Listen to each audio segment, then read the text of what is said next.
Eto na ang katanungan, Chelsea! Magpapasabog ka na ba? Magpapasabog na. Let's go! Ayan na. Okay. Takpan mo na ang iyong napakagagandang mata. At narito na ang iyong unang sang tanong. Anong something borrowed ang ipinahiram ni Pia Wurzbach kay Rabia Mateo nung lumaban siya sa Miss Universe? A. Earrings or B. Necklace? Siyempre. Earrings Ah, yan. talaga ba? Opo. Actually, hindi lang kay Ibiang siya nagpapahiram ng earrings. Alam ko, nung si Michelle D ay lumaban din, nagpahiram din siya ng earrings, di ba? Yes. Kasi sa totoo lang, business-minded talaga si Pia. Nagpapasangla siya. Talaga ba? Oo, nagpapasangla talaga siya ng mga jewelries. Ikaw, marami ka naisip na profession ko ng mga tao, no?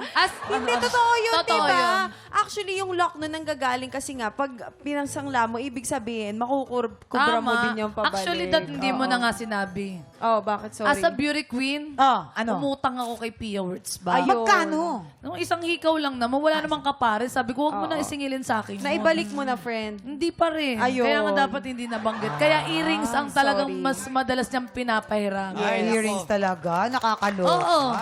Yes, kuya. Ay nako, Chelsea. Alam mo, Sa amin ka Chelsea, maniwala. oo. Explain mo, Kuya Kim. Kung meron pinakamalapit dito kay Rabia, ako. At saka si Mamang.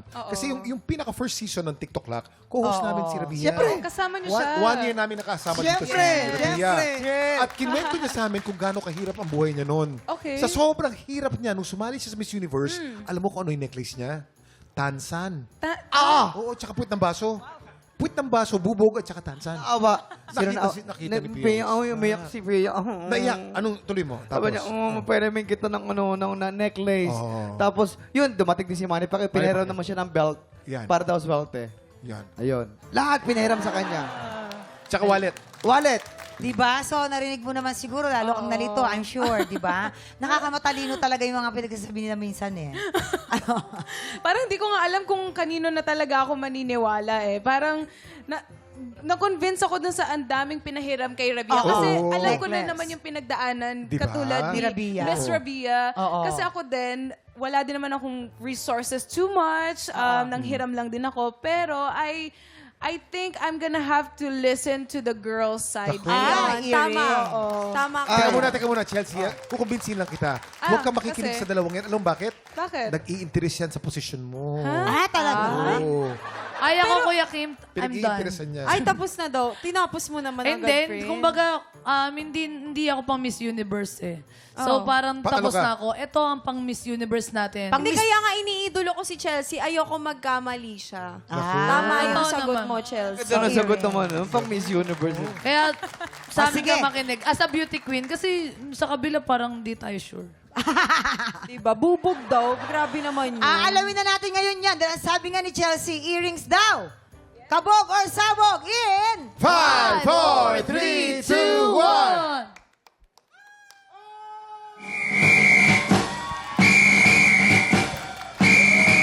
I told you, I Correct! told you, I told Earrings you. is correct. Ayan. Eto na tayo sa ating pangalawang sang tanong. Oh! Ang Miss Universe 1973 na si Margie Moran ay nag-publish ng libro na ang title ay My Universe. Tungkol saan ang librong ito? A. Tungkol sa travel niya sa iba't ibang bansa or B. Tungkol sa mga experience niya bilang isang ina. Kuya Kim. Siyempre, my universe. Nag-travel. Kaya nga universe eh. Sa iba't ibang bansa yan, Kuya Kim. Minsan, 1 month siya doon.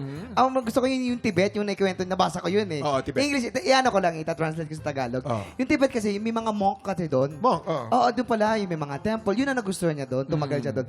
Ito ay tungkol sa pagka-travel. Yung universe. My Universe. Yung My libro. Universe, Ayun yeah. pala. Akala ko napakagandang point nung sasabihin ni Kuya Jason. Di ba, no? Medyo hindi mo ako napaniwala. Mali, di ba? Mali! Oo.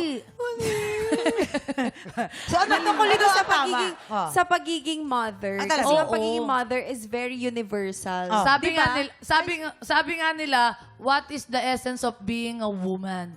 Being a woman is to give birth, to be a mother. Ah, talaga. That's why. So, dun niya pinag-uugutan yun. ano ba ang pagiging essence ng pagiging ina niya. Oo. 'Di ba? Nandun sa libro niya. Tama. Kaya, yun. Yun talaga. Swear. Pero Yung for being a mother. Oo. being a mother. Pero ang essence of being a woman is not just being a mother. Yes, kahit na That's wala true. kang anak, di ba? Yes. Babae ka pa rin. Pati yung mga nag-a-adapt, mother na rin sila. Mother. Yes. Ah, nako. Eto na. So, ano magiging kasagutan mo dyan, Chelsea? Naniniwala ulit ako sa girls eh. Ito talagang sa boys, gusto ko din naman yung opinions nila. Kasi I think I am also, na-inspired din naman ako sa story ni Miss Margie because she has been traveling for sure. Pero dito sa book na to, I actually hindi ko pa to nakita or I haven't read it. Pero nakaka-beauty queen kasi yung sagot ng girls. So, I'm gonna choose the girls' side again. Ay! Alright. Oh. Doon tayo sa girls, kung saan ang sabi nila ay tungkol sa experience bilang isang ina. Okay, tignan natin. Yun nga ba, kabog or sabog in... 5, 4, 3, 2, 1. Parang nakonsensya naman ako bigla. Oo nga, ano ba yun? Nagulat siya. Ang ganda-ganda pa naman Chelsea, ni nakonsensya kami bigla. Miss Universe Asia yung ginanyan nyo. Bihira. Oy, Kuya Kim, bihira kami makonsensya. Grabe kayo. Okay, ito na ang kanyang pangatlong sang tanong. Bilang isang pageant fan, anong part ng competition ang pinaka-paborito ni Catriona Gray? A, question and answer portion, or B, evening gown competition? Yes. Algebra. Ah, talaga? Charot lang. Oh, di ba naman? Ano ba? Ano Hindi, ba? kala ko sinabi mo computation. Competition. Hindi, gusto kasi actually niya talaga yung evening gown competition, di ba? Ay, oh. Eto, Kasi- Chelsea, hindi na kami magkakamali dito. Evening gown talaga yung Yes. pinaka-paborito niya. Kasi Oo. hindi lang naman evening gown yung pinag-uusapan dito, kundi kung paano niya dinala o nire-representa ang bansa nating Totoo Pilipinas. yan. Alam mo yan, nandun naka-imprinta ang albay at ang laba na gown. Totoo Wala na yan. kaming ibang sasabihin, Chelsea, this time sa amin ka maniwala. Yes, hindi. At saka talagang collaborative talaga si Catriona. Di ba? Hindi lang siguro siya sa pag-present mo ng sarili mo at saka ng ng country mo. Kung Okay. hindi din sa mga textile na ginagamit sa mga fabric. Totoo. Into fashion din kasi to si di ba? Ay, nako. Fashionera. Nako. Kuya Kim, explain mo. nako. Si Catriona Gray comes from an illustrious British family na puro matatalino yan. Yes. Ang lolo niyan, professor. Yeah. Ang tatay niya, professor. Yes. Ang nanay niya, professor. Ah. Alam mo kung bakit? Bakit Pinangalanan sila ng King of England na Gray. Alam mo kung bakit? Bakit po? Anong kulay ng utak? Gray. Kaya gray matter. Ah, okay. Kaya mahilig si Catriona Gray sa question Yun ang and paborito answer niya. portion. Oo. Yun ang paborito niya. Ah, Kuya, masyadong pang matalino yung mo, hindi namin naiintindihan. Ba't nakuha ni What is Jason? the- Ay, gray feeling ako lang eh. yan. Gray. Feeling Gray. gray. oh, feel na naman ni Jason, matalino siya. Yeah. Amazing. Amazing. Mind bubbling. Mind bubbling. Ano sa'yo? Mind bubbling. Ay, nako, never mind him. Yes, Chelsea, ano magiging kasagutan mo doon? Nako, ako kasi personally din, na-meet ko naman na si Miss Catriona Gray and every time na may sinasabi din siya na favorite segment niya is also the same as mine. Evening gown. Evening gown. Evening gown. Evening gown Evening competition. Tignan natin. Evening gown nga ba? Kabog or sabog in? 5, 4, 3, 2, 1.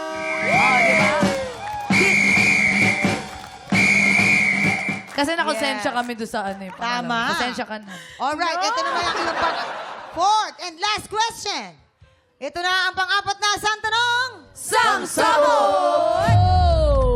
Bago siya maging beauty queen, anong career ang planong i-pursue ni Janine Tugonon? Op. A, maging pharmacist, or B, maging nurse sa Guam? Okay. Yes. Very specific. Maging nurse sa Guam. Di ba? Pangarap niya talaga kasi, una sa lahat, Chelsea, ito yung tatay niya kasi nasa Guam. Kaya gusto niya maging nurse doon kasi gusto niyang sumunod sa yapak Mapalapit. ng... Oo. Oo, Okay. mapalapit din. Tsaka nakapag-create na sila ng community talaga doon. Oo, kasi sa Guam, di ba, maraming mga natutuklaw ng ahas. Actually, malapit yung clinic nila doon sa mga mangroves. Okay, okay. Oo, to Tapos stop people, di ba? Doon na rin siya nakabuo ng pamilya niya. That's why, Yes. di ba? Sa Guam. Yeah. Oo, isa Okay. siyang Guamanian. All Alright. Ano? Guamanian daw. Oh. Guamanian. Chamorro, tawag sa mga panagwam. Guamanian. Hindi kasi nga, sa ibang side kami, charotot kami. Aray ko, kulang na lang Guamanian Rhapsody Oo sabihin. nga. Tama na, tama. Ito naman, ano talaga, Chelsea, Okay. Yan. pharmacist talaga ang gusto niya. Pharmacist. Kasi may naawa siya sa mga taong ang mamahal ng gamot na binibili. Yan. Gusto niya lagi may generic. Gusto niya Oo. lagi may generic. Oo. Sabi niya, ano ba yung mas murang gamot? Kaya lagi niyang tinutugon. Kaya nga, Yan. Janine, tugonon. Tugonon. Yun. Nais siyang tugunon ang pangangailangan sa pangkalusugan ng mga taong Tama. mahihirap. Yes. Yan. Ang Yes, tawag doon, Chelsea. pharmacians. Pharmacian, parang Guamanian. Oo, ganun. Ay, ano magiging sagot mo dyan, Chelsea? Pharmacist or nurse?